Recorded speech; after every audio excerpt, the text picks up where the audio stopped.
दिल्ली सरकार के अधिकारों के मसले पर सुप्रीम कोर्ट का आज बड़ा फैसला आया है। सुप्रीम कोर्ट ने दिल्ली सरकार के पक्ष में फैसला दिया है और दिल्ली सरकार की माने तो इस फैसले की वजह से नागरिकों के हित में लिए जाने वाले बहुत से काम जो अभी तक अधूरे पड़े थे वो भी आगे बढ़ सकेंगे। दरअसल दिल्ली में दिल्ली सरकार और उपराज्यपाल के बीच में लगातार कुछ मुद्दों पर टकराव चल रहा था, जिसमें सबसे बड़ा मुद्दा था अधिकारियों की ट्रांसफ़र पोस्टिंग का अधिकार। उपराज्यपाल की ओर से बार बार वो ट्रांसफ़र पोस्टिंग को लेकर जो शक्तियों का इस्तेमाल किया जा रहा था उस पर दिल्ली सरकार को एतराज़ था और मसला कोर्ट की दहलीज पर बहुत पुराना है। साल 2018 में भी ये मामला सुप्रीम कोर्ट पहुंचा था। सुप्रीम कोर्ट ने दिल्ली सरकार की तमाम शक्तियों को जो संविधान द्वारा प्रदत्त हैं उनको लेकर समीक्षा की थी, लेकिन जो अधिकारियों का जो ट्रांसफ़र पोस्टिंग का जो मसला था उस पर वो फिर भी अधूरा रह गया था। साल 2019 में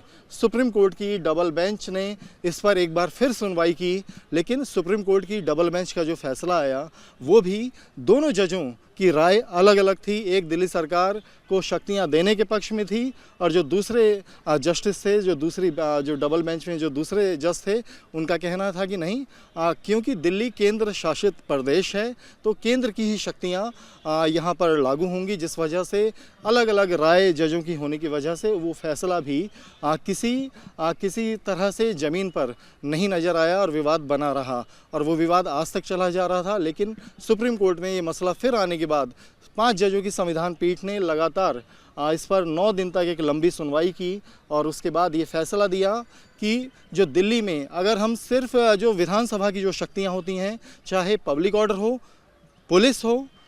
और ज़मीन से जुड़े मामले हों, ये 3 मामले तो केंद्र सरकार के पास रहेंगे। इसके अलावा जो तमाम शक्तियां हैं वो दिल्ली सरकार के पास ही होनी चाहिए। सुप्रीम कोर्ट की टिप्पणी रही कि जो हमारा जो संघीय ढांचा है, अगर दिल्ली की जनता सरकार को चुन रही है तो उस सरकार के पास शक्ति भी होनी चाहिए। सवाल ये उठाया गया कि क्या ऐसा होना व्यवहारिक है कि कोई मंत्री किसी तरह का आदेश देता है और अधिकारी उस आदेश का पालन ना करें। लेकिन जो मौजूदा स्थितियां थीं वो यही समस्या खड़ी कर रही थी कि मंत्री या सरकार किसी नागरिकों के लिए कोई भी अगर पॉलिसी लाना चाहें या कुछ आदेश का पालन कराना चाहें तो जो अधिकारी हैं, क्योंकि वो केंद्र के अधीन हैं, तो वो कहीं उन आदेशों का पालन करने में गुरेज कर रहे थे। उपराज्यपाल की ओर से बार बार एक टकराव की नौबत आ रही थी, जिसकी वजह से मामला सुप्रीम कोर्ट आया। सुप्रीम कोर्ट ने यही टिप्पणी की कि दिल्ली की जनता ने जिस सरकार को चुना है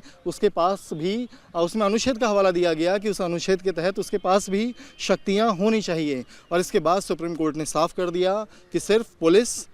पब्लिक ऑर्डर और भूमि के मामले छोड़कर तमाम मामलों में जिसमें अधिकारियों की ट्रांसफ़र पोस्टिंग भी शामिल है, इन सभी मामलों में दिल्ली सरकार फैसला लेने के लिए स्वतंत्र है, शक्तिशाली है, वो पूरी तरह से उनके अधिकार क्षेत्र में निहित है। और 5 जजों की बेंच ने, संविधान बेंच ने जब ये फैसला दे दिया है तो मान सकते हैं कि जो दिल्ली में शक्तियों को लेकर उपराज्यपाल और दिल्ली सरकार के बीच टकराव था 3 मसलों को छोड़कर, वो पुलिस, भूमि और पब्लिक ऑर्डर को छोड़कर बाकी मामलों में वो विवाद हल हो गया है। वीडियो जर्नलिस्ट संजय शर्मा के साथ अवनीश चौधरी, न्यूज़ नेशन दिल्ली।